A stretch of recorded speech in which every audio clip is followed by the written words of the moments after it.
half of her kingdom, half of his kingdom to give to her. And of course, as we know, she was a good daughter, more or less. She went to her mother and said, "Mother, what should I ask for?" And the mother was going, "Oh, this is my opportunity." The head of John the Baptizer. And of course, she goes back, a good daughter, and asks for the head of John the Baptizer. But Herodotus also wanted a silver platter. She was going to get something out of this for this dance. So she asked for the head of John the Baptizer on a silver platter. Huh? So, and this is basically where this story ends. John loses his head over a dance, and for telling a truth that did not want to be heard.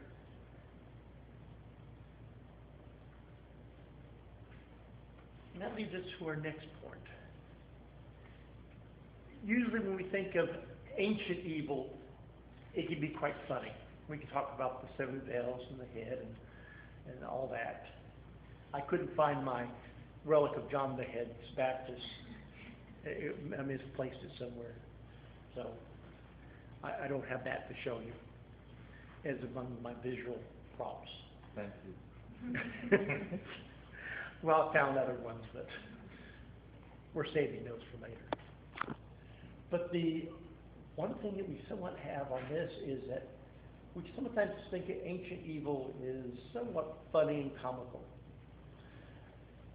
Unfortunately, once again, we had Herod was a tyrant, an autocrat, who really basically, for his own, saving his own face, he would chop off the head of an innocent man to satisfy a terrible, gruesome request to have somebody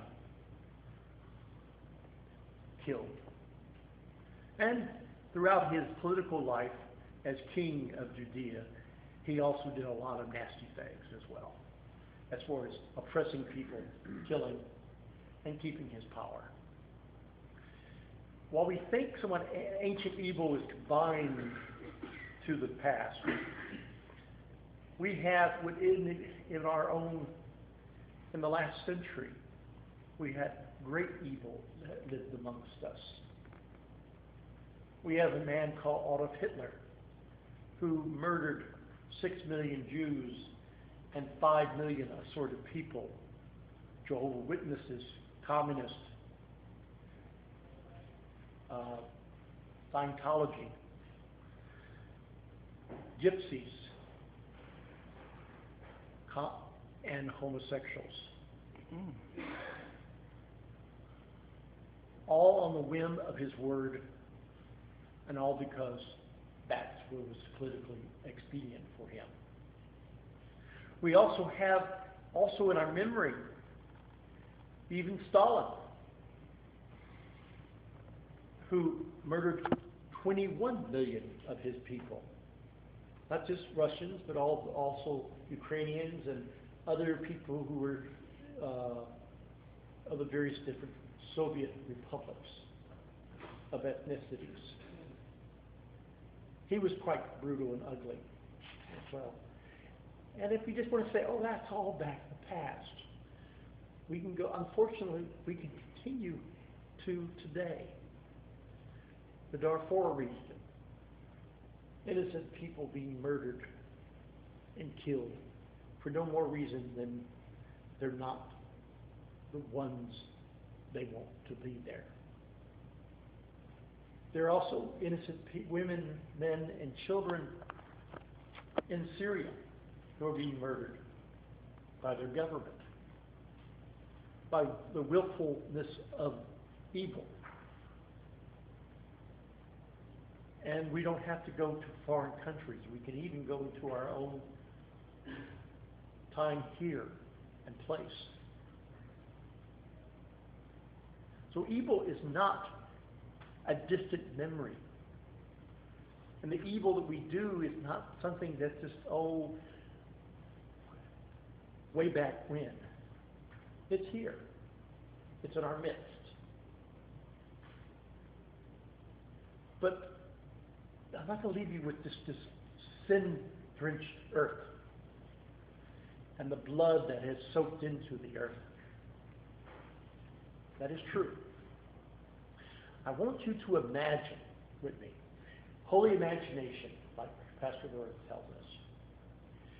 Think to that glorious and holy, wonderful day when Christ, as we proclaim in the creed that we will say in a little bit, that Christ will come again to judge the living and the dead, and his kingdom will have no end. And we also proclaim the resurrection of the dead and the life to come. Now imagine this great and holy day when Christ will come in the clouds, set up his throne, and standing before him the multitude of the dead who has been raised up from the earth, the seas, and all elements, bringing them together, and they're standing there before Christ. All of God's creation. And to think about this, you're going to have some people going to be quite surprised. Can you imagine what's going to happen to when Adolf Hitler opens his eyes and sees the 6 million Jews he thought he killed, and the 5 million assorted people that he did? He's going to realize all my evil was for naught. They are standing in front of me. Their tears have been wiped away by a merciful and loving God. And they are brought whole into the presence of Christ. Can you imagine all the evil, the thoughts, the plans are now gone. His evil is nothing. It's undone. And he is undone. All that he stood for is nothing. He was just like a bad dream in the night. But with the daylight, joy and happiness comes. And think the same thing for old Stalin and his little bushy mustache. He realized, even in his great paranoia, the 21 million people he murdered are there now and witnessing to the mercy and love of God. And we can go into a lot of stuff. Most of us are not evil, fanatical dictators intent on taking over the world. At least I assume so. Anybody planning? Okay, I just want to know. Most of us are not. So we're thinking, okay, we're pretty good. We don't have to worry about this a bit. Well, Christ makes a promise. He makes a promise, he makes a reminder, and no excuse to this. All of us, God will undo all the evil that humanity has done, sin has done. Because that is what God does. God will restore everything to good order. And evil is not part of God's creation. Even the evil we do, the uncharitable word, the person we cut off from the freeway, the various lies we tell people, the little things that we do to hurt each other, will all be undone. But that is not an excuse. That is a plea, a reminder for us to realize that.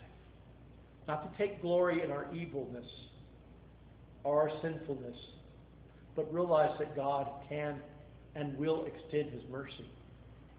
So we must realize our own sinfulness in this world and our desire to free ourselves from that. And that's where this marvelous gift will come.